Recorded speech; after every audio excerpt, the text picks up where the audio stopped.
News Talk 98.9, the roar of Memphis. Tool Talk Radio with Joe and Allan. Welcome to Tool Talk Radio, everybody. I'm Joe Thorderson with Thor's Hammer, Carpentry and Wood Turning. I'm Allan Gilbreth, darkoakmedia.com. And I'm Maximilian, and among many holidays on this rich day of holidays, I'd like to wish you all a very happy World Day of Music. Okay. Who can argue with that? Who doesn't like music? The only thing I have to argue about is that this holiday came from France. Oh. And to all you listeners in Paris, a warm welcome to Tool Talk Radio. So I see, and there goes our international Paris contingent. Yeah. Okay. Well, that sounds pretty good, Max. And it's funny you should mention that. Coincidentally, for our great moments in building history, we're going to talk about Red Rocks over in, I can't remember if it's in Colorado. It's in Colorado. If you're a fan of U2, you must know Red Rocks because they filmed a famous concert there back when they were up and coming, when they were a lot scrappier back then. And they were. Bono was wearing a mullet, and it was a great concert, though. So we won't hold that against This him. was before his AOL haircut. Yeah. Wait, AOL. What is it? All one length. Oh, yeah. That was his coolest haircut during the Joshua Tree, I think. So, all right. So we're going to talk about Red Rocks, but on the topic of music, I think it's a good day to remind us of maybe talking about what role does music play on the job site, and especially job site etiquette with regards to music. And Allan, and I'll just throw you a bone. How about the role of music with regards to you in the kitchen? That's a job site. Well, it is, and I'm gonna mention the elephant all around the room. Yeah. Welcome to the first weekend of summer, gentlemen. Oh, yeah. Dun, That's dun, right. dun. It felt like it, too, yesterday. Yeah, they turned up the Easy Bake Oven, let me tell you. So, Allan, there's an interesting metamorphosis happening in my backyard. So, folks, if you've listened, about 2 weeks ago, we had some trees that were really troublesome. They were leaning over the house dangerously. Yeah, you were going to die eventually. They were eventually going to crush the house, and we got them cut down. And now we have a tree stump. We asked him to cut the tree stump off at about 3 feet. We just thought, maybe we'll make something out of it. Maybe we'll do something. Maybe just for the pure scientific experience of seeing what's happening, Okay. Well, we're seeing what's happening, Allan, and it's starting to smell out there. And I want to ask you about it because, and I even took video, so maybe I'll put that video over on Tool Talk. But it's really interesting. If my kids were small, I would invite them to go out there every day and we could discuss what is actually happening to this tree that we murdered. But they probably want to touch it. Yeah. So, but it's pretty cool. And then check this out. We put this over on our Tool Talk Radio Facebook page. Murphy, well, we put up it's called a Murphy sink. Mm-hmm. We're going to discuss what a Murphy sink is, but it led to a wider conversation because, as we know, there is sort of like this tiny house movement going on. There are people that live in very confined spaces, and as a result, Murphy tech is starting to creep into our lives. It's kind of a thing, yeah. So Allan's going to kind of help us understand a little bit more about Murphy tech. So there's a lot here. Allan's week is still backed up because we never even got to what he got to the week before. So it's all coming at you today on Tool Talk Radio. But before we get to any of that, we're going to get to our must-have item of the week, which I guess can make sounds. So is it Legos?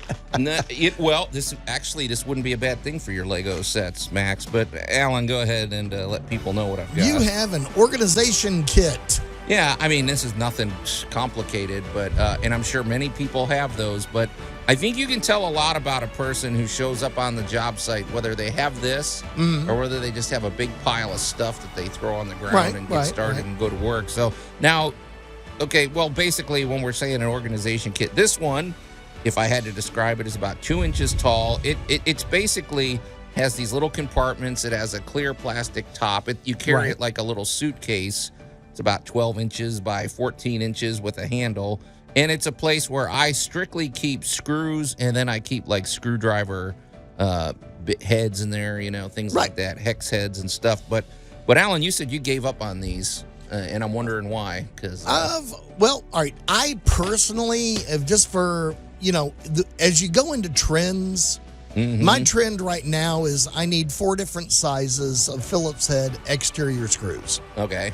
That's it. That's all the variation in my life for some reason for the last few years.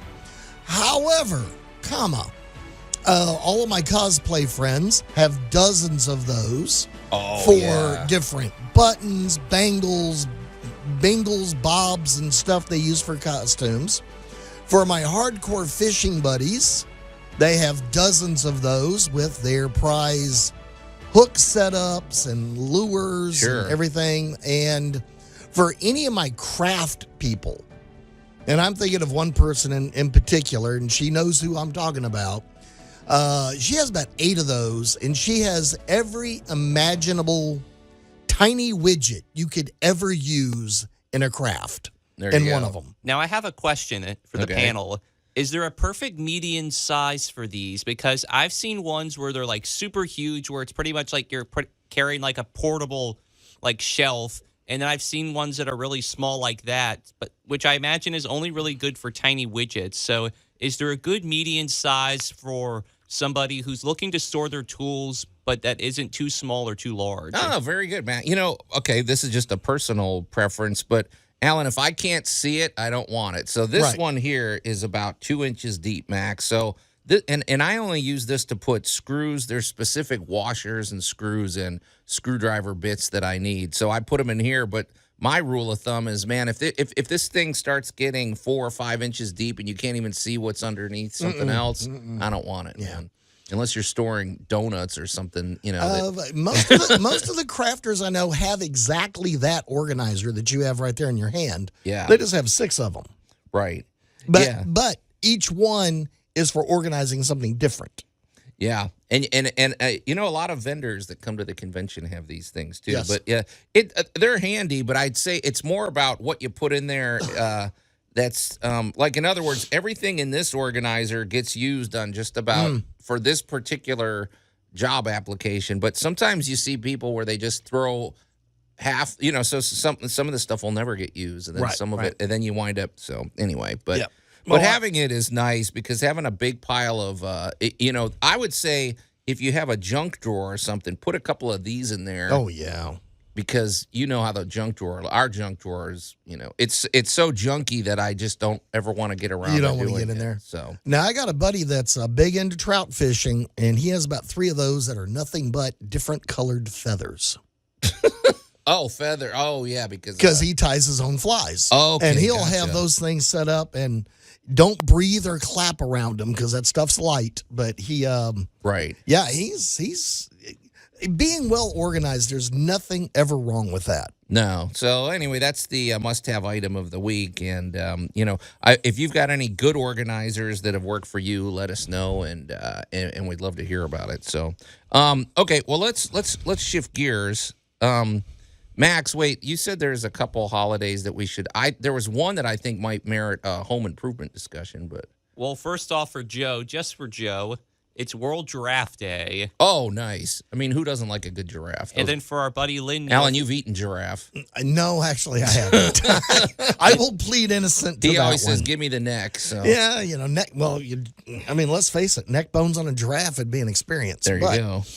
It's also for our buddy Lynn Neal of the Real Deal Racing Report. It's also World Motorcycle Day. Oh, boy. And he's celebrating. He's out there riding wheelies today. So. It's also International Surfing Day. Perfect, yeah. And then finally, it's Siding Check Day. Now, Jay Hill is probably celebrating that today. So this is literally check the siding in your house, right? Exactly. Okay, well, Alan, what... Okay, that's a good point. Okay, let's talk about siding a little bit real quick. Well, so let's dive in. I've worked on it this week myself. Okay, what was your experience? Because there was an experience I had with siding. Let me bring this up because I just want to. I think I sent you a picture of this like 2 months ago, and we never got around to talking about it. But I saw a house in Midtown that they had put vinyl siding on a really old house. This house had to be 100 years old. Okay. And they did not attach it well, you can tell. Right. But then, it's flapping loose in all these places. They didn't click it together and all this. As we like to call a lick it and stick it job. And then they compounded the sin by painting it a really dark, I don't even know what, like a dark, rich blue.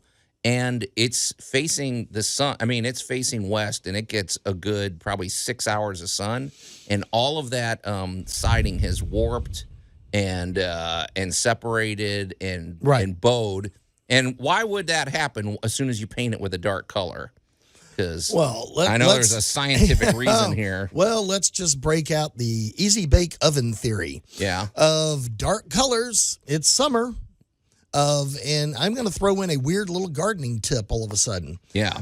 For those of you that like to bucket garden and you're using dark colored buckets, get you some white spray paint and recolor them, because just like that siding, those dark colors are absorbing heat. In a big way. It's amazing what a temperature difference you get. Shocking how much heat those things will absorb. I have a question as we're about to go to break to kind of come back to. I was wondering if there's sort of suntan lotion that you could apply to the siding, so to say, to treat it against warping from the sun. Yes. Okay. I wouldn't have thought so, but okay. Well, we'll find out about this intriguing proposal when we come back here on Tool Talk Radio. Tool Talk Radio with Joe and Allan. Well, I'm not saying I'd like to build a summer home here, but the trees are actually quite lovely. News Talk 98.9, the roar of Memphis. And welcome back to Tool Talk Radio, everybody. I'm Joe Thorderson with Thor's Hammer, Carpentry and Wood Turning, here with my buddy Allan Gilbreth from darkoakmedia.com and our pal Max over there behind the glass. And if you're just tuning in, well, today is a plethora of holidays, including World Motorcycle Day, World Day of Music, and we are going to talk a little bit about music today. But mostly what we were in the middle of a conversation with was today is Siding Check Day.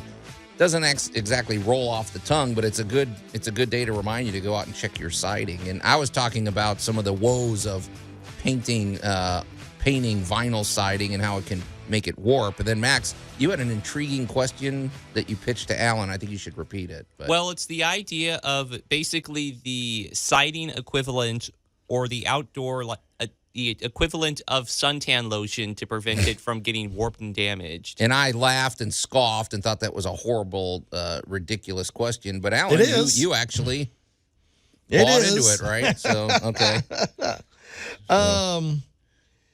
Well, let's face it. There are a number of products out there that are designed for UV protection. Yeah, okay. Because for us. Well, actually, there are. Okay, like in some of the paints and things you can. Exactly. There are different kinds of paints and there are different additives that are designed to take a beating from the UV. And that is what we're talking about. Okay. Now, obviously, well, one, let's just start with your siding example is just very poor. There are bad mistakes from the word jump. Because obviously it wasn't installed well. They didn't install it well. Then they painted it a dark blue, and then they did weird things to it, and then they didn't maintain it. Sun and it's just horrible.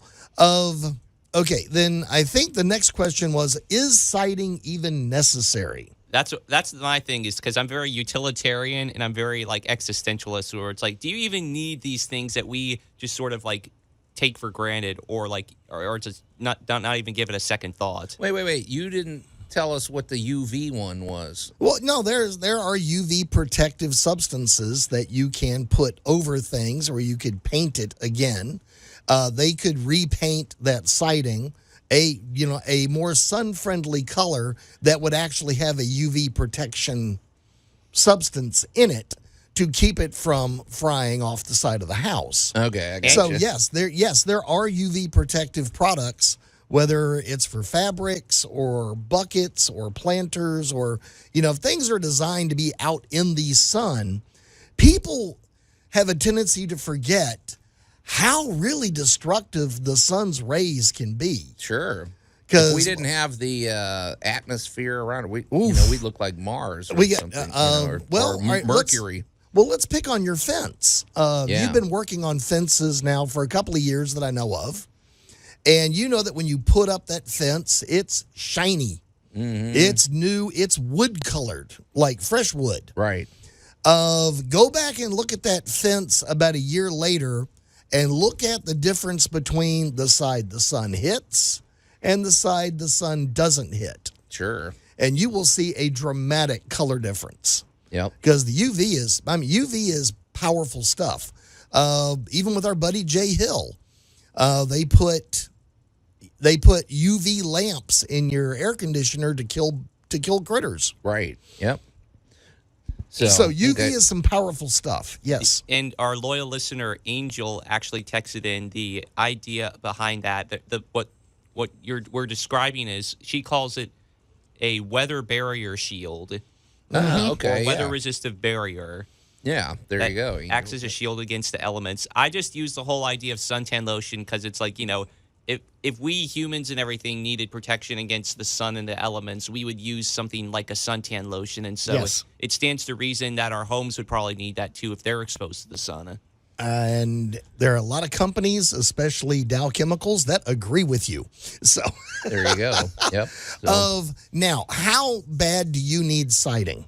Until the invention of concrete board just a few years ago, siding came along, and siding changed the aging of the wood cladding on the side of your house. Because for centuries, thousands of years actually, the side of our houses have always been wood. Right, yeah. And UV, bugs, weather, temperature, cracking, popping, Then we got aluminum siding. I think that came first. And but aluminum siding has to go on top of something. You wouldn't have it goes on top of the wood. Then, right. It goes on top of the wood of your home. Right. And so does vinyl siding. And the idea is that you're adding a layer of protection. You're putting a weather coat over the wood on the side of your house. Right. All right. The good news is if it's properly installed, it sheds water and protects the wood, and life goes on pretty good. The downside is, if something isn't going right, you can't see it. Exactly. I was just getting ready because, Alan, you've seen this.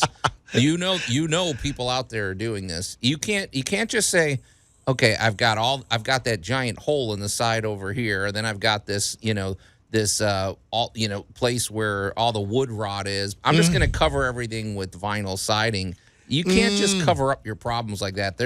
For one thing, you're going to still have a draft. You're going to still have bugs.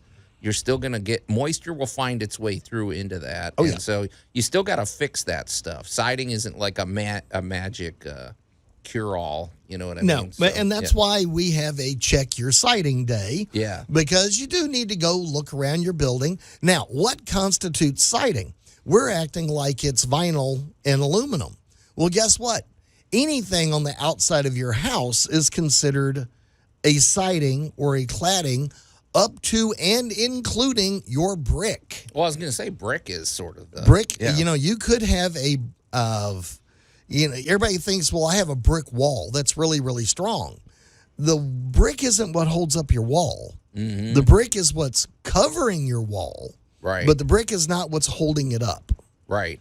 Yeah, exactly. It's kind of like, it kind of makes me think of the difference between your bones and your skin. Oh, that's a good point. Yeah. When Joe and I are building a project, the first thing we go through, and we're building a wall. So, Joe, what is step number one? We're looking at an empty room, and we're going to build a wall right across the middle of it. Studs. So, I mean, you don't. Bingo. We go through and we add the things that are going to carry the strength to hold up the walls.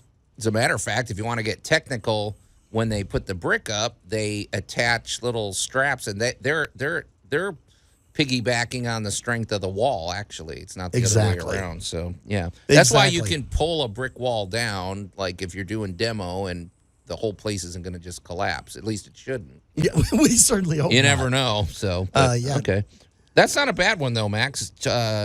Siding day. I don't know if it's national or international, but it's never a bad idea to go look at the house. And this is where we're going to throw in a little bug control. Yeah. Be aware of ants or mud tubes. I saw one yesterday. Seriously, a brand new home going in. They got cinder block all laid out around where they're going to put in this new stuff. Yeah. And I walked around it, and I was the only one who went, homeowner, come here. Yeah. Come here, let me show you this. And they literally had mud tubes going up the side of the cinder block already. Oh, wow. So, Yep. I mean, there's no wood there for the termites to get to, but I had to reach over and knock a little bit of the mud tube off to show them you've already got termites trying to get into your building, and you don't even have a building yet. Right. Oh, gosh, yeah. So you can imagine what's under the soil in that place.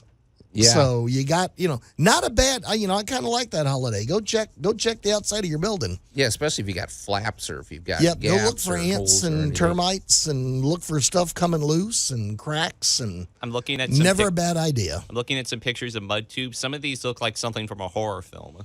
Oh, if you yeah, zoom pretty in, much. Max, Yeah. yeah. Don't break one of those open. You'll be, Yeah. You'd be like going, oh no. Yeah, exactly. So, all right. But the other thing, too, I got a quick question before we go to break.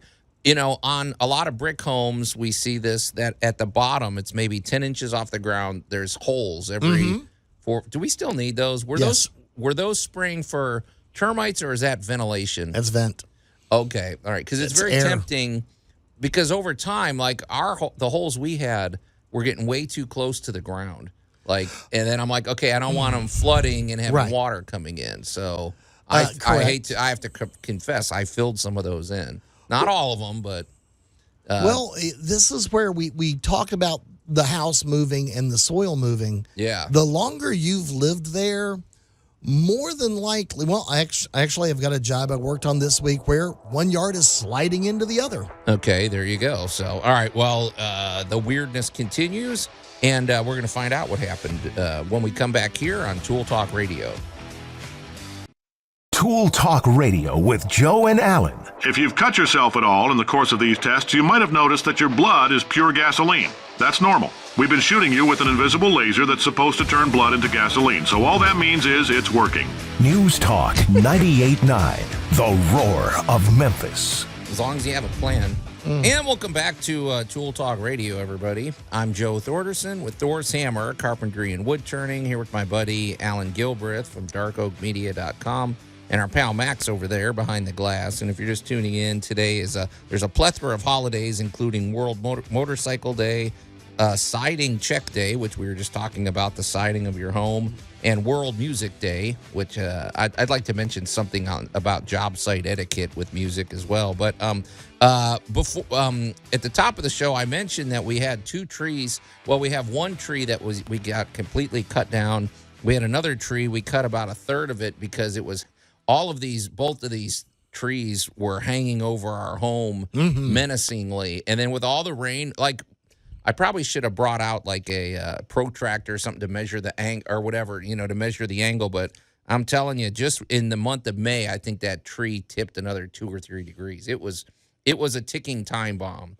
But Allan, now we have a tree stump. It's about 3 feet tall sitting in our backyard. Right. And it's really interesting. Every day we go out there and we look at it. And so it started by, there was a puddle underneath it and it hadn't rained. There was a puddle and you went and it was sort of this sappy, sugary. It didn't smell bad. It actually smelled sort of sweet and everything. And there's white foam and this white crystal stuff forming on the top of it. I hate to say this, like it's bleeding out.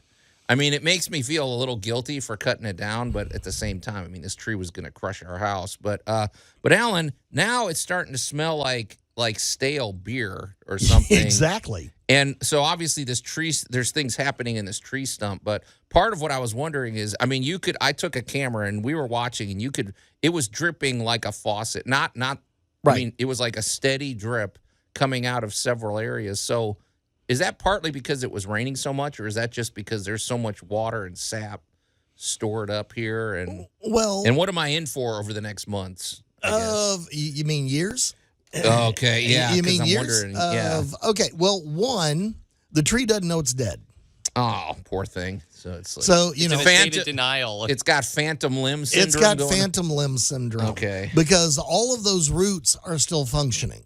Well, that bingo, yeah. And it's still gathering moisture. It's still filtering in fluids. Yeah. And it's still committing its chemical processes, which is why, and most people don't really think of trees being sweet Now, we all I know always about have a maple maple syrup. tree, We know yeah, about maple yeah. syrup and maple, but we don't This really is a think pecan of tree too. I don't know if that makes a difference. Well, but pecans use a lot of water. Mm-hmm. And a lot of people don't really think of when we say the sugars in something, but I'll give you kind of a weird analogy is all of your whiskeys and bourbons get part of their flavor from oak barrels. Oh, right. That's why they put it in a wood barrel. That's not why some they metal put them barrel. in specific types of wood because they want a specific result. And what you're seeing is the slow dying process of a pecan tree. And the roots were still pumping all of that moisture and still making sugar and pumping it up the stump. Well, now that you've got all of that sugar and moisture up there, it's fermenting. Okay, yeah. And that is why you have that kind of stale beer kind of smell. Because it's in the sun. I mean, it gets exposed yeah, it's to cooking sun. pretty good. Yeah. And the next thing you're going to have is all the little critters that show up that want some. Well, there's no shortage of bugs that They're are little getting in on this. ants and critters that are going to get into that. So as this stump passes away, you'll get variously asunder different types of mushrooms will begin popping up around it. That makes sense, yeah. And, so as it goes through the process, different insects are attracted to it. It's just like the chronology of decomposition that you see in every CSI show out there. Sure. Well, right now you're just at the kind of fermentation stage. But then you'll have the ants and the termites, and you'll have the little critters that are burrowing through it, and the beetle larvae and that type of stuff. Because yesterday, just as an odd point, moving an ancient stack of lumber at a facility, I got to show everybody giant boring beetles. Oh gosh, yeah. And I mean, these things are like 3 or 4 inches long, and I mean, these are little horror movie stars, if you've ever seen one. Oh yeah. But their young live in rotting wood. Right.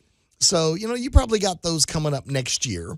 So as this tree stump begins to decline, you get some interesting science experiments going on out there. What'd you have, Max? I was going to say, when you were talking about like the mushrooms, is that because by nature and everything, mycelia, like how the mushroom head is like the tip of the iceberg, but the majority of it is like the mycelium down below? Correct. Is the reason that we get to see the mushrooms popping up on the stump is because the mycelium has already been there, but now it has even more room to thrive and pop up? All right, I'm really going to bake your brain.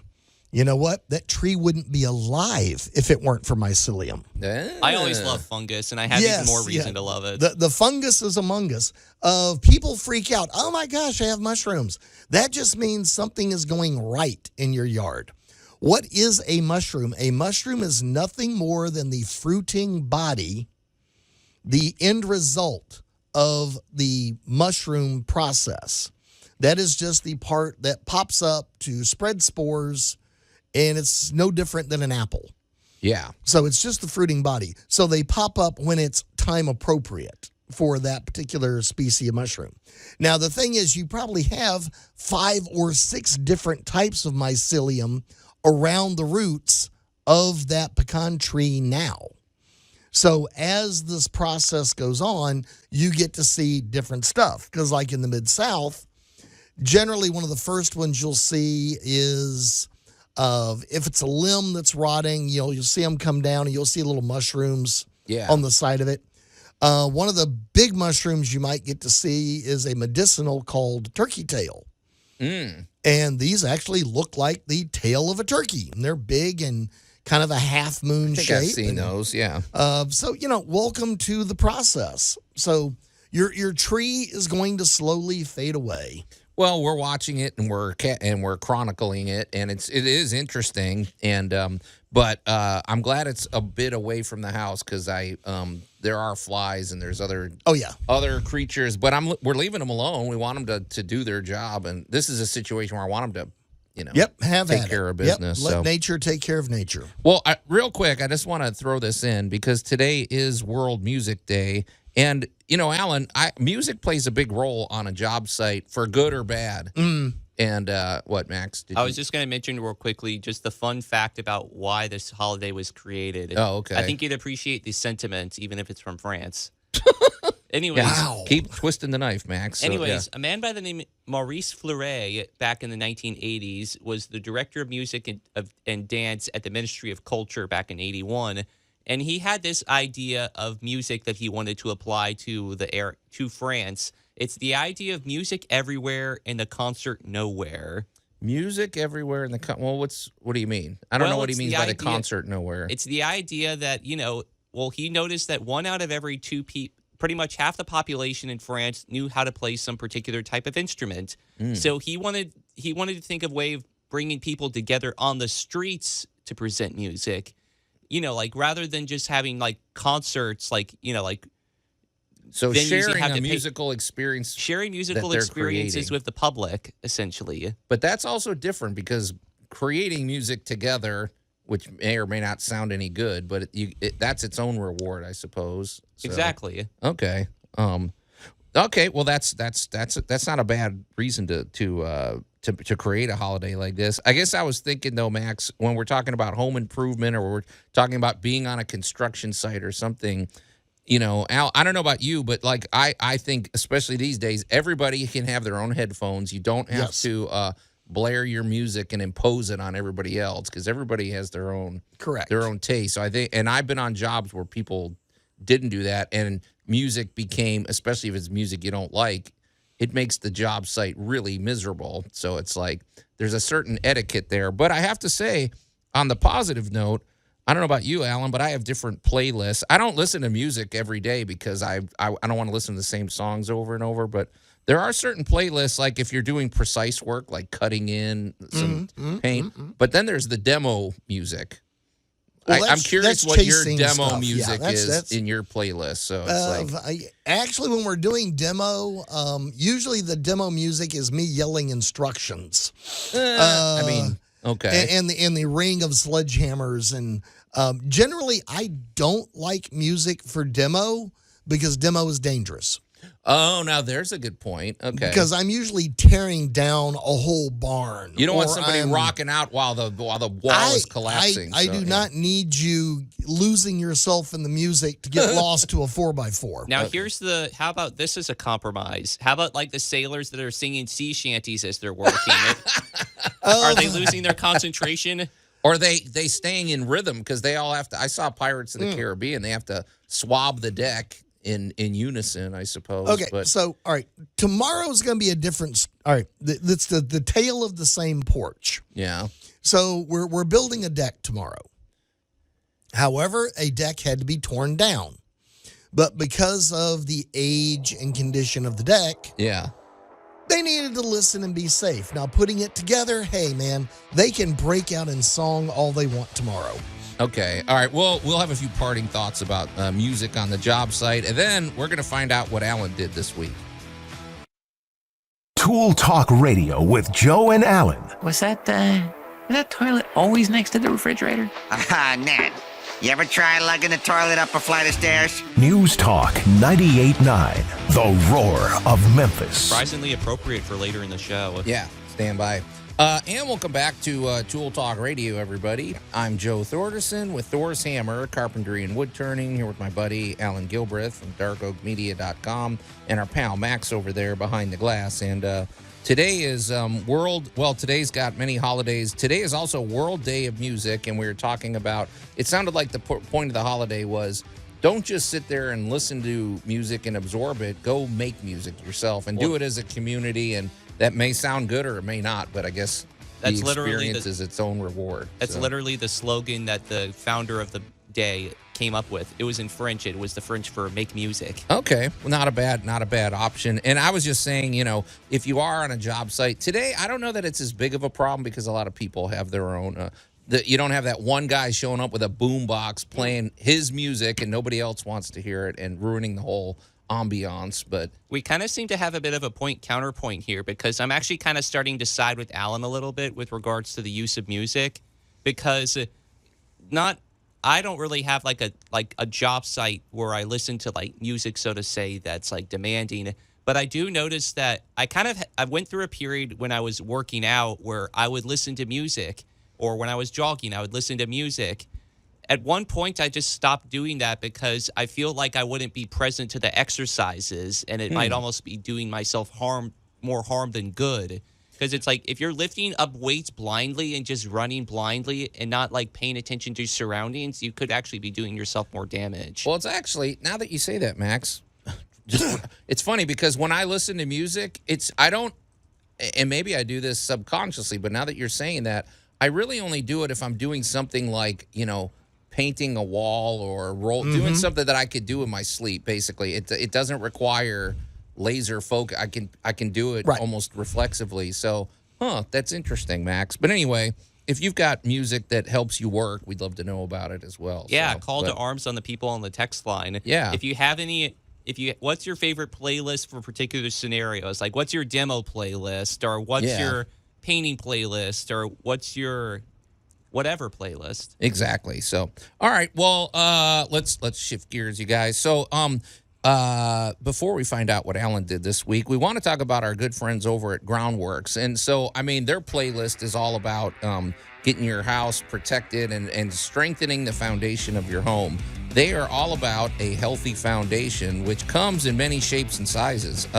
You may have a basement or a crawl space, or you may live on a slab, or I don't know. There's probably other combinations of both. I have seen that, Allan. You've seen a slab on one part and then a crawl space over here, or vice versa, depending on if you live on a hill, or if you live, there's any number of places you can live where the foundation faces its own challenges. But the foundation problem never gets better with age. It's also something you can't ignore. It's something fundamental to your home. So it's much better to be proactive. Well, what's great about Groundworks, for one thing, they when they come out to inspect, this is a comprehensive inspection. This isn't some guy walking around with a clipboard giving you some sales pitch. They come out with their equipment. They have moisture detecting. They have cameras. They do something. It's almost like getting a comprehensive medical exam, and they'll show you what they discovered. They'll show you the footage. They show you what your situation is. Maybe you get a clean bill of health and you got a great foundation and you're good to go. But if not, if there's an issue, they can handle any problem with your foundation from big to small. And it's just really sort of, I think this is sort of a must. This is one of those things every homeowner should do. Make sure your foundation is healthy. And as we said, the inspection is free. So get in touch with our friends at Groundworks. Go to groundworks.com and book your free inspection today. All right, Max. Well, here we go. Oh, the humanity. And I guess once again, do we have to pick and choose here? Because we're still a little behind. Well, I don't even know that we got to everything you did before. Nah. You're in the middle of construction and a little bit of... I'm picking up a lot of... Well, my lawn guy used to do this, but now this is what's wrong kind of thing. Oh, interesting. And, the biggest thing we've had since we've had so much rain here the last few weeks, that... the topic of water management has been kicking in. So you mentioned that the aeration in your wall was getting dangerously close to the dirt. Well, that's because the dirt is climbing up the side of your house. Yeah. So that beautiful fence and that lovely garden that you or your mom put in 30 years ago in the corner of the yard may now have reached a point where it is blocking up all the water leaving your yard.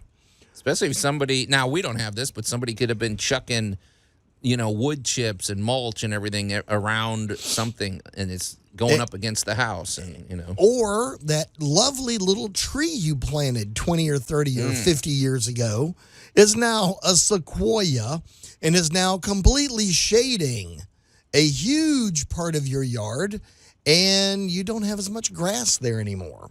Oh, good point. So my week this week, I'm going to say, has been traveling dirt of For one house I worked at this week, it was basically a lot of shoveling to get the neighbor's topsoil off of the driveway.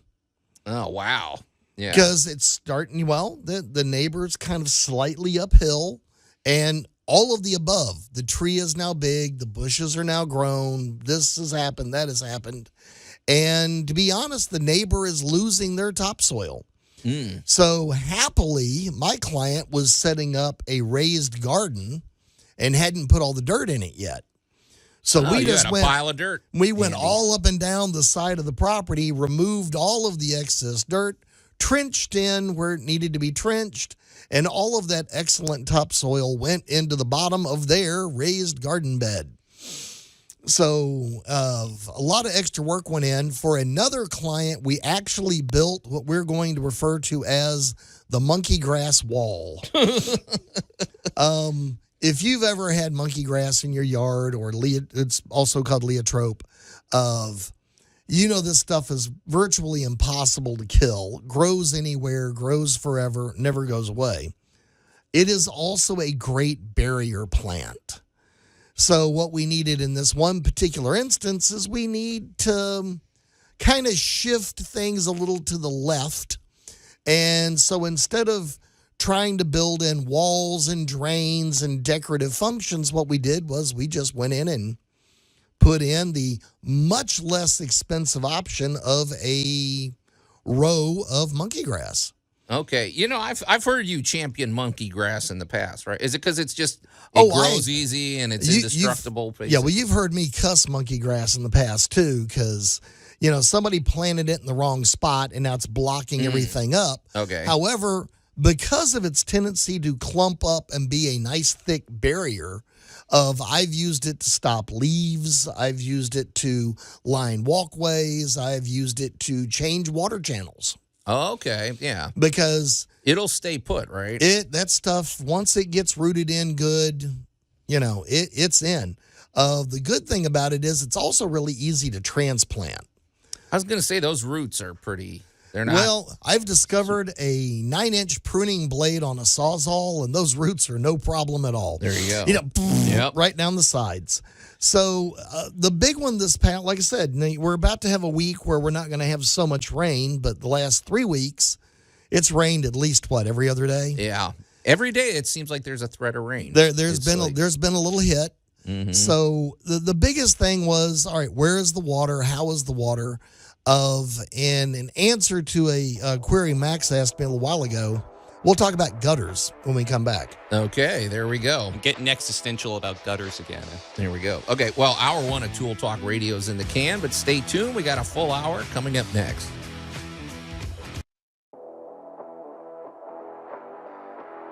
News Talk 98.9, The Roar of Memphis. Tool Talk Radio with Joe and Allan. And welcome back to Tool Talk Radio, everybody. I'm Joe Thorderson with Thor's Hammer, Carpentry and Wood Turning, here with my buddy Allan Gilbreth from darkoakmedia.com and our pal Max over there behind the glass. And if you're just tuning in, we've covered a lot, and I'm not going to recap it. So except to say, today is World Day of Music, and we would love to know if there's any particular music that has really helped you through a home improvement project, or if you have some go-to playlist that you do for specific working tasks. I'd also like to hear your frustrations with regards to what type of music have people played that has really gotten under your skin. Yeah, I mean, if there's something that just disrupts your whole, whatever. But it's music plays a big role in our lives. But hey, Allan, before the break, you were telling us we're discussing Allan's week in review, and I asked you a question off the air that I thought, well, maybe it sounded intriguing. And it's funny because I'm not really that interested in gardening or anything. It seems like a lot of work when I could just go to the grocery store and buy, but I know people love gardening, and I am interested in the science behind it. So here was my question. You mentioned something about taking some dirt. You had a pile of dirt and you filled in a space next to your neighbors, whatever. There was some runoff. Well, it got me thinking, are there people like you, that are hardcore, that are knowledgeable about soil and everything?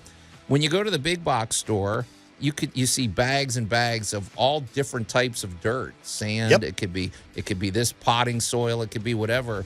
Well, is dirt Is it kind of like a chef reaching for, like, okay, I'm going to put some rosemary over here, I'm going to put some garlic here. Is it the same sort of thing where maybe to achieve a specific result, you have a certain blend of dirts, and maybe you, like your grandmother has a secret recipe of dirts she uses for her azaleas or something? I call that a soil sommelier. I can almost picture like a guy going into like a big box store with like a suit on, and it's like he almost like takes a spoon and like he's like taste the dirt or whatever. So what do we? So is that? I guess I'm just wondering. So you're implying I'm a dirt nerd? Yeah, I'm just wondering. You are correct. Okay.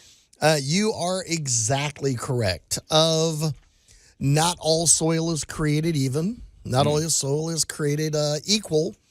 As a child, I used to love watching the little gardening shows, but it was always shocking to me because the little guy would like walk out in his garden and just take a shovel and just stick it in the ground and pick up a big thing of dirt. Yeah. And you'd go out in your backyard in Memphis and you'd take your shovel and you'd try to stick it in the ground and you bounced off of it three times because we don't have the same kind of dirt. We got clay. Oh, yeah. So, the dirt you've got makes a huge difference. It makes a big difference around your house, your drainage, your landscaping, everything.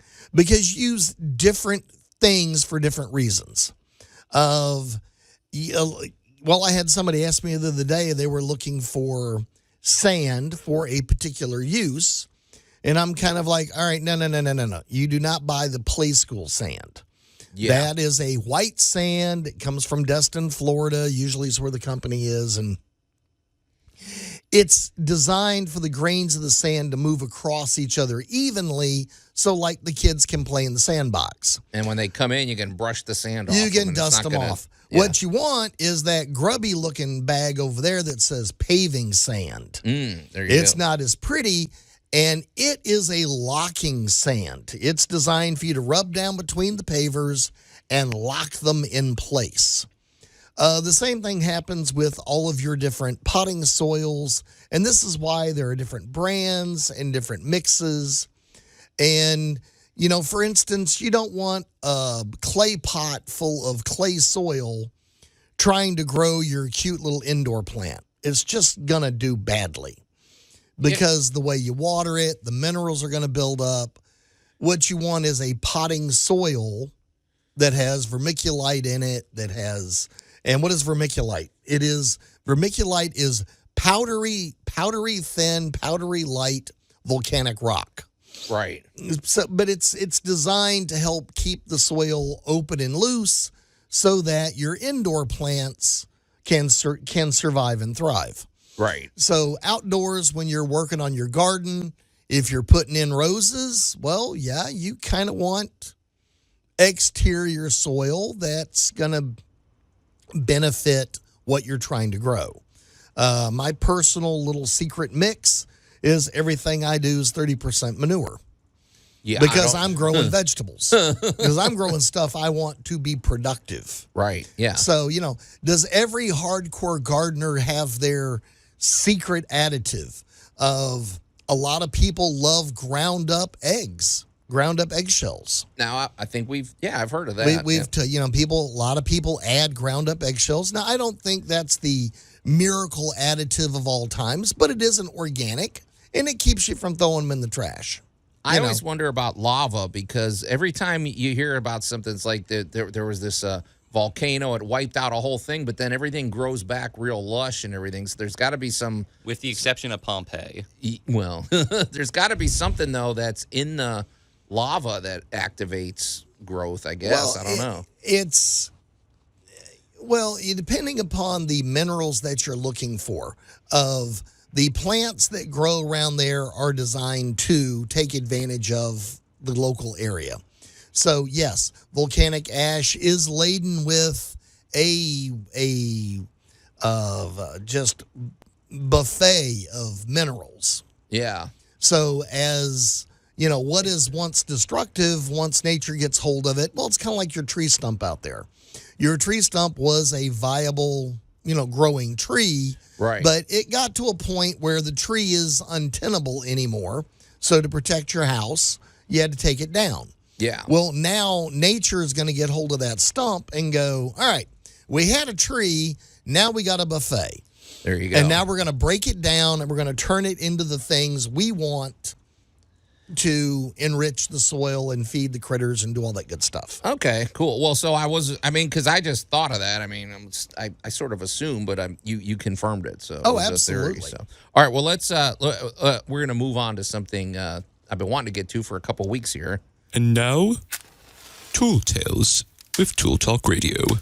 I think I did mention this a couple weeks ago, and I mentioned it, I believe, at the top of the show. But, Alan, so, the algorithms know us, and I really don't. The only thing I use Facebook for is to check on my, Chicago Cubs fan chat group that I'm a part of and things like that, and to promote whatever. But the algorithms, the minute I open it up, I've been getting this ad for a mini table saw. And when we're talking mini, I'd say this thing is probably 12 inches by 12 inches. It looks just like a table saw. Right. And it's got the fence and the blade and everything. So the blade, I'm guessing, is like a little 4-inch blade. And then on the side, running parallel with the blade, is a disc sander. Okay. It looks cool. I mean, the only reason I like it is because there's time. Okay, obviously you're not running a 2x4 through this thing. Correct. I'm sure it has limited torque, but you could throw it in the trunk of your car. You could throw it in the back of your truck, and it looks like for those little applications, like I'm picturing quarter round on the bottom of a thing, right? Or just that little thing, and then you got to clean up the edge. It looks pretty handy, but what are your thoughts about it? And I think the price is right. I didn't actually price it, but I want to say it's in the under $200 range. So, but what are your thoughts about these mini tools, I should say? We live in an embarrassment of riches. You go to your hardware discount store, you go to your big box store, you got whatever. Pretty much everything that 50 years ago you and I were learning how to suffer through by hand, there is now pretty much a tool or tool system designed to handle it. That's what I was about to kind of get to. Are we kind of pampering ourselves way too much by having overly specific tools? Because it's like, I think sometimes it's probably good to learn how to do the specific jobs with other base tools, you could call them. Now, Max, I would agree with you, but, I'm trying to make a living here. And if I could do something in 10 minutes versus an hour just for the educational value, I'd rather just do the 10-minute, if I get the same results. So, well, I'm going to throw in somewhere in between those two and say, never a bad idea to be able to be confident enough to do a workaround. However, I will freely tell you the right tool for the right job is the awesome thing.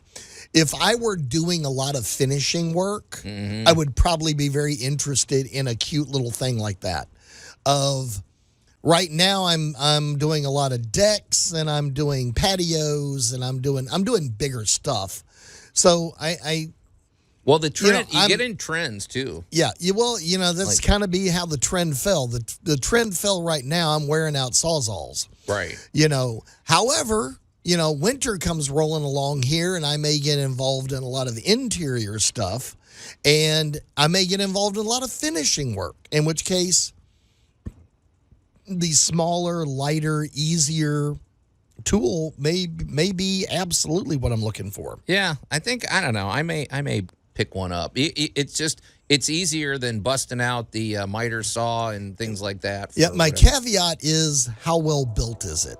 Well, there you go. I'm sure some are built better than others. And if it proves successful, other companies are going to jump on board and start cranking out these mini table saws and everything. So, all right, well, you're listening to Tool Talk Radio, and when we come back, we're going to get to our great moments in building history, celebrating on theme with World Music Day, a great music venue, Red Rocks. Tool Talk Radio with Joe and Allan. I'm always thinking one step ahead, like a carpenter that makes stairs. News Talk 98.9, the roar of Memphis. Yeah, he's obviously never made stairs before. And welcome back to Tool Talk Radio, everybody. I mean, you wouldn't do it that way, Alan, but let's not. Unless you're making Legos or something. I'm Joe Thorderson with Thor's Hammer, Carpentry and Wood Turning, here with my buddy Allan Gilbreth from darkoakmedia.com and our pal Max over there behind the glass. And if you're just tuning in, there's quite a bit that we covered, and it's probably it's one of those shows where it'd be a good one to go back and listen to the whole episode. And so, Allan, if they missed today's episode, how would you advise them? All they really have to do is pop on to that infamous internet thing and go to tooltalkradio.com, and they can catch literally years of content. So we're there waiting for you. We're also on Spotify and YouTube. There you go. So, yep. Whatever your platform of choice is. And, we were talking about World Music Day and what you listen to while you're working. Well, Tool Talk's not a bad thing to listen to while you're doing some work, especially if you're driving to the big box store to get in the mood to do the work. Yeah. So just put it on, and there's literally years of content there. We'll keep you company. We promise. Okay. All right. Well, here you go, Max. Let's get into this.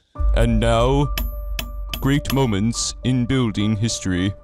Sometime, I guess we're calling this the less is more approach, right, Allan? I mean, we're talking about maybe what is this location, or is this? Yes. I mean, plain and simple, yes. Okay. Well, welcome to Red Rock. Let's go out to Morrison, Colorado, which is about 10 miles south of Denver. And you are at Red Rock's Amphitheatre. And basically, it is sandstone cliffs. Mm-hmm. And at the base of them, we put a stage. Yeah. Because of, bizarrely, as a natural formation, it has nearly perfect acoustics. That's what I was about to say. Are there any properties of the rock itself or like the formation of the rock that make it very conducive for music? The simple answer is yes, all of it. Of the nature of the rock, because it is sandstone, it absorbs just enough, it reflects just enough. Because of the shape, it moves the sound bouncing off of it back into a certain area. So of where most theaters spend, a great deal of money and time working on the engineering, nature went, hey, let me show you how this works, guys. Come here. You wonder if some people were hiking or something, because I have some friends. I've never been to Red Rocks. I mean, like we said earlier, if you're familiar at all with that famous concert the U2 did, I think it's called Under a Blood Red Sky, and they did that back in like 1982 or 83. But I think that I've had friends that have gone there, and I could have sworn they told me it's kind of a trek to get there. Like, it's not like you just pull off the freeway and there it is. I think it's like it's a little bit of a walk. So you wonder if there were people out there and they discovered, like, hey, when you sit here and you project, it's like, wow, there's some perfect acoustics here, and maybe that gave them the idea. That is exactly what happened. There you go. Okay. So welcome to people's, walking along, and they were, hiking along and said, hey, Joe, come here. And then went, hey, Joe, come here. And they went, oh. So you're looking at, basically, you talk about a backdrop. Basically, it is two rock formations. They call it Ship Rock and Creation Rock, and they are over 300 feet high. Yeah, that's impressive. That's a backdrop. Right. Man, that is a backdrop.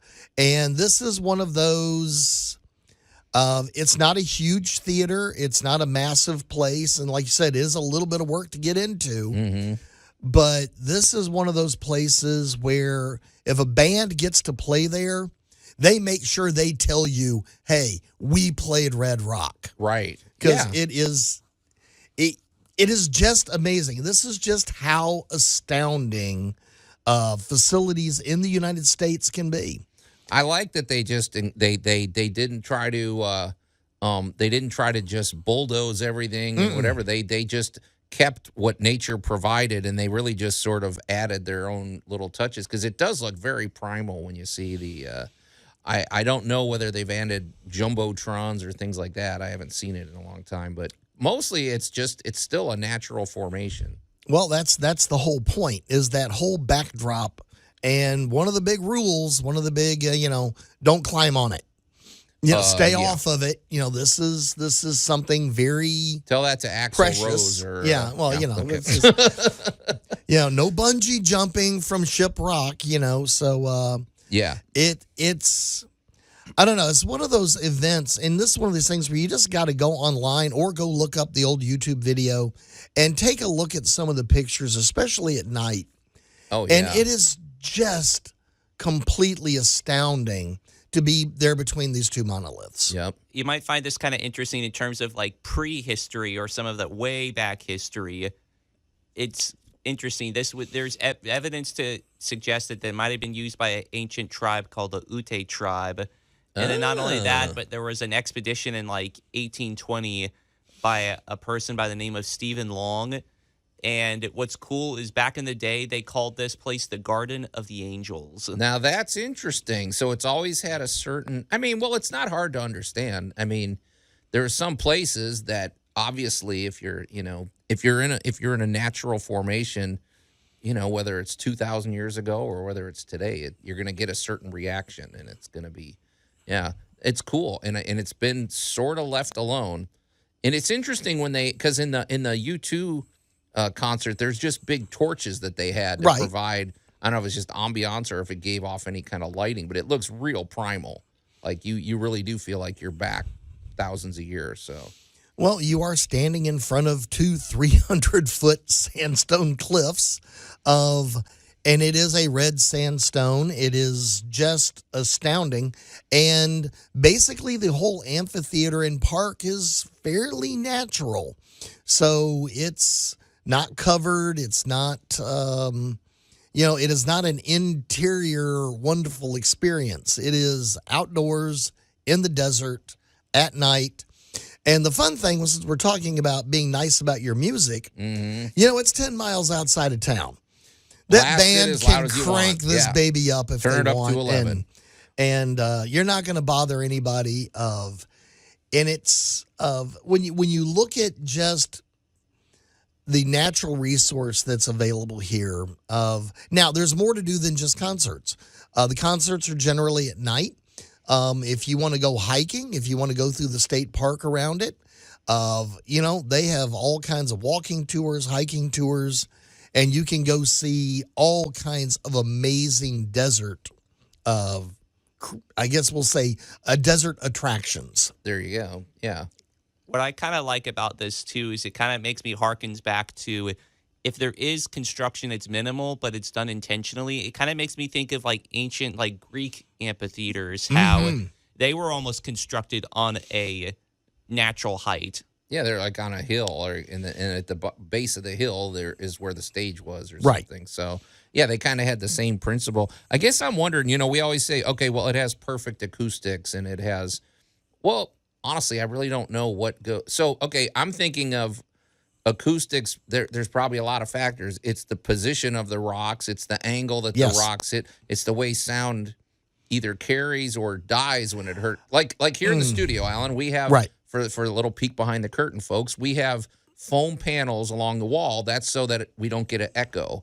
We have a glass over here that is at an angle so that if it does echo, it points it at the floor and things like that. Right. So there's a lot of factors, right, that go into making acoustics. Well, we're sitting here in Memphis, Tennessee, and we used to have a giant pyramid that was absolutely terrible for concerts because of how sound bounces around and when it reaches you. So when you are actually designing a theater and you're designing an auditory experience, how sound moves and when it reaches your ear is dramatically important, because the three major divisions of sound, whether it is treble, mid-range, or bass, all travel at different speeds and have different wavelengths. Right. And when they built the pyramid, because of the way it was slanted, you were actually getting almost a reverb echo. So you kept hearing and hearing and hearing and hearing and hearing and hearing as sound wasn't reaching your ears in phase. In other words, the bounce back was slightly behind the other one. It's like having two TVs on. And there's a slight delay and there's a slight delay between them, and you're standing somewhere in the middle. Okay. Well, and I think there's applications for how sound behaves in our homes as well with good layout. So this is kind of an interesting discussion. We're talking about red rocks in our great moments in building history, and we'll continue the conversation when we come back here on Tool Talk Radio. Tool Talk Radio with Joe and Allan. The world is a question. This room is an answer. And the answer is no. News Talk 98.9, the roar of Memphis. You think they've ever performed at Big Rock? I don't know. Red Rocks? And Big Rocks. And we'll come back to Tool Talk Not Radio, enough coffee. everybody. No. I'm Joe Thorderson with Thor's Hammer, Carpentry and Wood Turning, here with my buddy Allan Gilbreth from darkoakmedia.com and our pal Max over there behind the glass. I don't know, actually a Broadway performance might be pretty cool there. I mean, before there was rock and roll concerts at Red Rocks, there was like actual like concerts, like classic concerts. Like there was this one thing I think they did. It's imagine like it was like this big Easter choral service or whatever, which is kind of cool to think. Yeah, it sounds cool. So we're talking about, we're going to get back to that in just a moment. We're talking about Red Rocks in Colorado.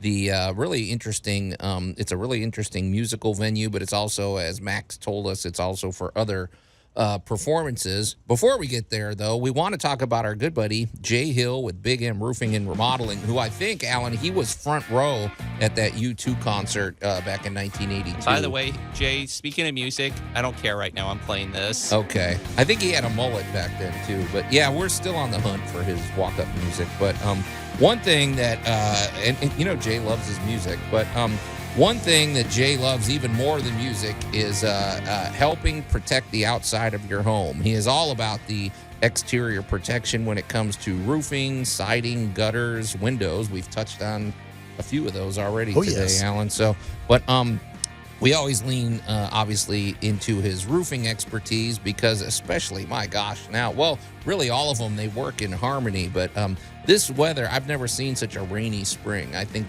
we set record. Maybe we, it sure feels like it to me. But your everything works as a system. Your roofing, your siding, your gutters, your windows. The roofing especially, we always showcase the fact that Jay is a GAF Master Elite installer. He's always 5 stars with the Better Business Bureaus, and he's one of the highest rated roofers in the entire in this entire region, and with good reason. These systems, for one thing, are so effective and so well engineered that they offer lifetime transferable warranties. These are the technology continues to improve. A shingle might look like a shingle, but believe me, there's a lot of thought and engineering that goes into these, and your ridge cap vents and things like that. What also sets Jay apart is the fact that he is a former insurance agent, and that is usually helpful, especially in situations like we have right now with you may have storm damage to your home. You may have some damage that you're wondering, is this covered by my homeowner's insurance? Well, Jay should be the first person you call because he's going to come out. It's a free consultation. He's going to look over the problem, and if you do have a path forward with having a homeowner's claim, Jay is your advocate there. He's going to help you with the process, and he really takes. Allan and I have both had Jay help us this way. We had our roofs replaced, and it's kind of exciting when it's happening, and when you get that new roof every time. Man, every time it rains, I'm just thinking it gives you that peace of mind, Allan. You know what I mean? And it's like so. But we love Jay Hill, and he also is very hands-on. He encourages you to contact him directly. So when you call 901-484-5645, you're going to talk to Jay directly. So give him a call or go to bigmroofingandremodeling.com. Well, Allan, before the break, we were talking about Red Rocks, and we were talking about basically what happened was this is a rock formation over in Colorado that has been so. Well, I mean, it's not just like they discovered this 50 years ago. The people, right, as Max told us, people 2,000 years ago were drawn to this place. And maybe they were drawn just because of the scenery, or maybe they were drawn, it was a great meeting place because, like we said, the acoustics are perfect. But we're learning a little bit about the science of acoustics and things like that. And you were telling us why this is so perfectly suited and what goes into, maybe we could think about sound in our own home. Good sound design, Well, you've brought up a big topic since the 70s. Oh, gosh. Yeah, no. Do we have to talk about the 70s? But Well, yeah, the 70s was the birth of really home stereos. There you go. So, we kind of had the advent of more than just a record player. Now, you could have different speakers, and then we've had different technologies that have advanced from 8-track tapes to cassettes to CDs to now we have all kinds of digital media available. Yeah. And, let's face it, there's now a sound bar under your flat television designed to give you the movie theater experience. It's there to give you surround sound. It's designed, so the acoustics in your home owe a huge amount to people like Andrew Carnegie, who built possibly, at the time, the most perfect theater. But even that was more or less patterned after what you could achieve here at Red Rocks. Is it kind of a basin, you would say, that because you're saying this one, there's a sheer rock. I didn't realize it was 300 feet. Yeah, holy smokes. Yeah, man, this is big. It's kind of a U shape. Okay. And you've kind of got the theater down in the center, and then you have the rock walls behind it. And what that does is it provides only one path for sound. Oh, now it that's can't go interesting. back. It has to go forward. Oh, that's interesting. So we're not getting it bouncing off and coming back, and you're hearing. Well, the number one problem in an inside building. So let's say we go into a warehouse. We're in a big warehouse, and you yell. You're actually going to hear an echo. An echo is just sound wandering off, bouncing off of something, and coming back. Right. And when we talk about music being muddy or it doesn't sound good, that's because your ear is being hit at different times by different wavelengths. So the trick is, how do you tune that in to get the perfect sound? So you're looking at hundreds of years of technology to build the perfect stage.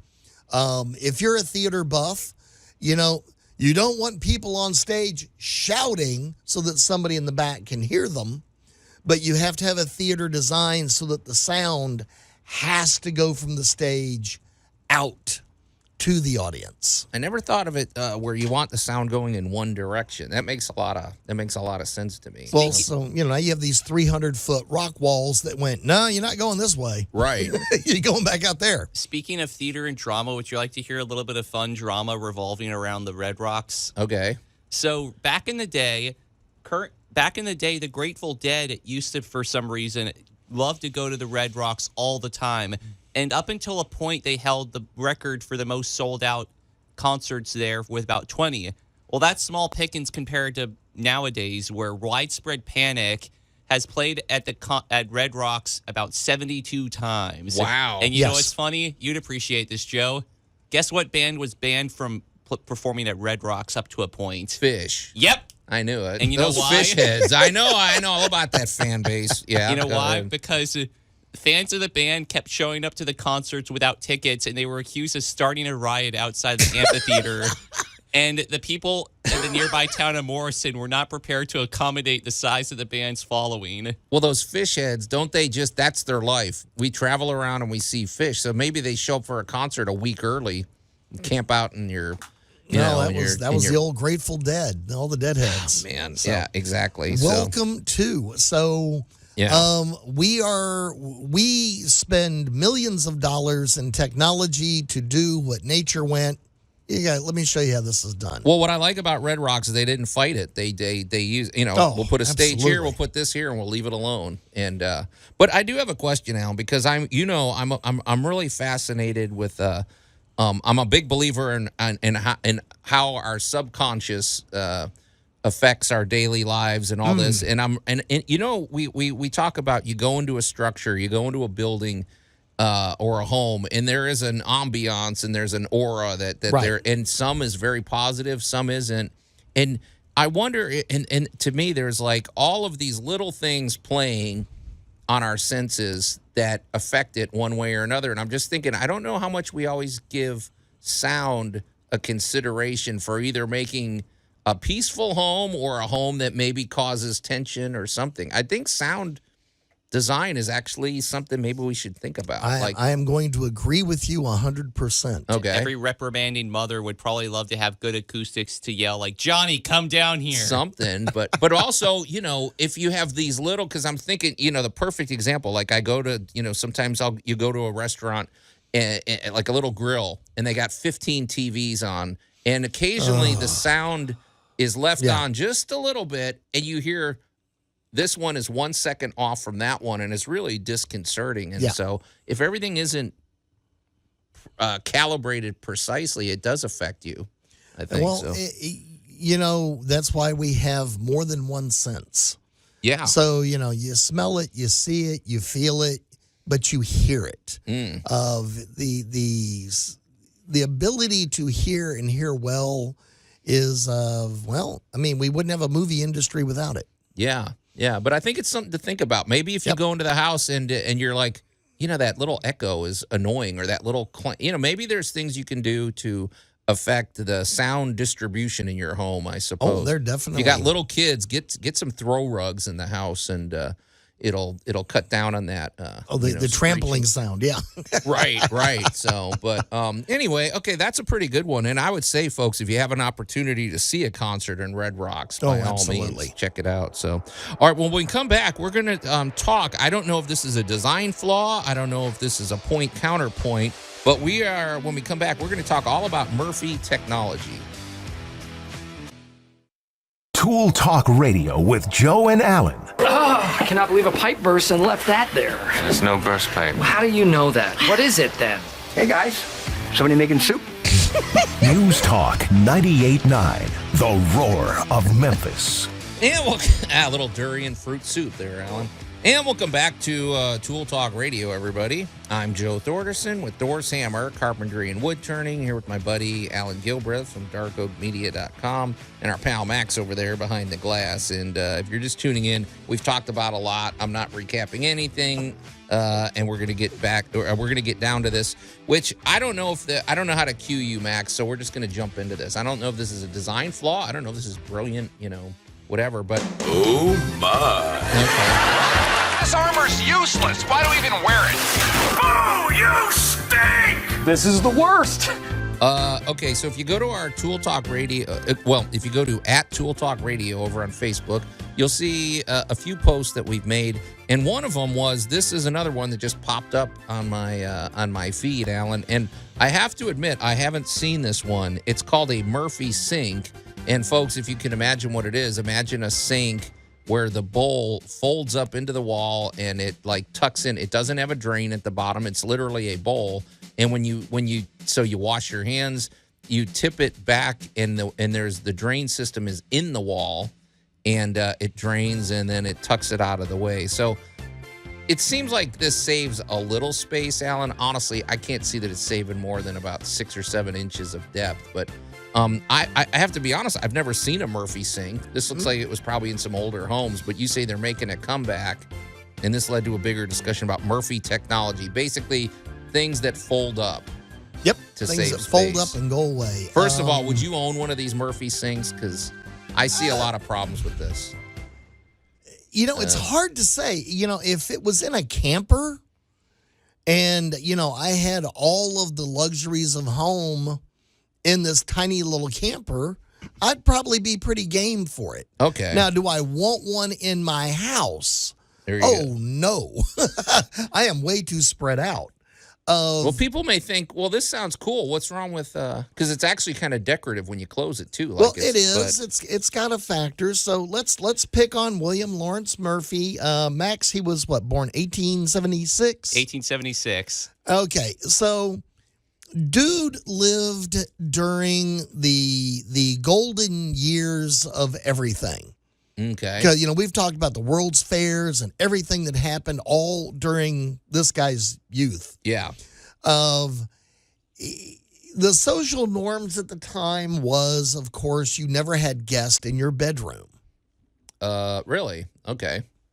Well, I mean, You that didn't sort do of it. makes sense. It's a personal I mean, area. it was the social norm at the time was, but also the harsh reality was if you were living now keep in mind, this is also like gold fever, California, and, people are, trying to survive the best they can. And a lot of these apartment buildings were, basically 2-room buildings. You had to shoehorn in every little bit. You had a bathroom and you had a multi-purpose room.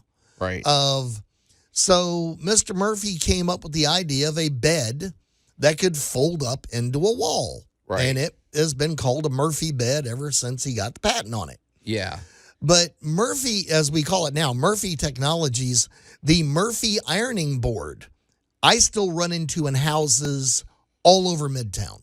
I think an ironing board's a good idea. It folds up and folds back down, and boom, there's your Murphy ironing board. Max, do you have like a criteria? Because I think you have things about Murphy's. I don't like the fact that you're pretty much storing something you're going to be sleeping on in an area where, let's just say, you don't know who else is going to be paying you a visit.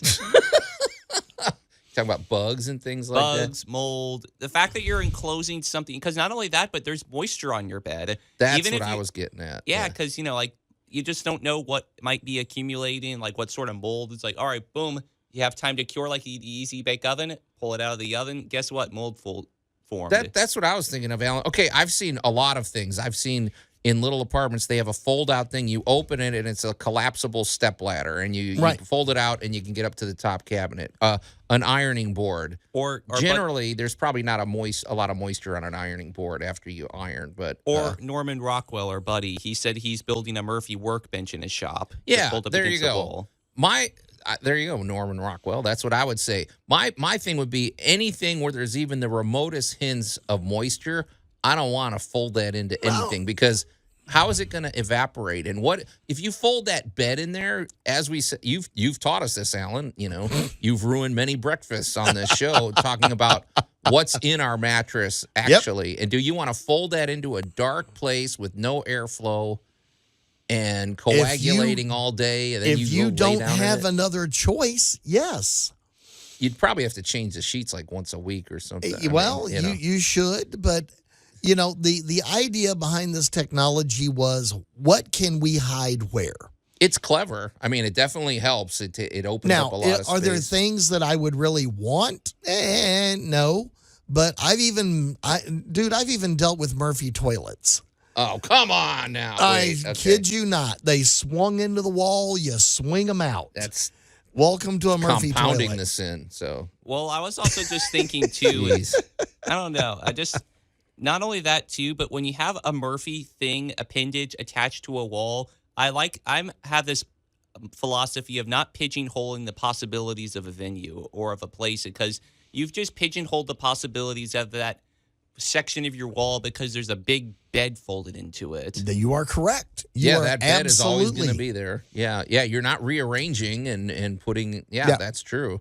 But for me, the other thing, Alan, is specifically this Murphy sink. Well, you have to have plumbing. Yes, you do. I don't know about you, but I've never lived anywhere where at some point the sink doesn't clog, and you have to. Correct. A lot of times you have to get to that S bend and take the bottom out. Well, okay. I'm guessing they have the S bend here, but how easy is it to access, or how it could be absolutely miserable. It could be way down there under the, And the number of back-weighted windows that I've worked on over the years. Oh. What do I mean by that? I mean windows that had a rope connected to a 5-pound metal weight in the wall. Mm-hmm. And that was how you opened or closed your windows, was via these weights and ropes. There you go.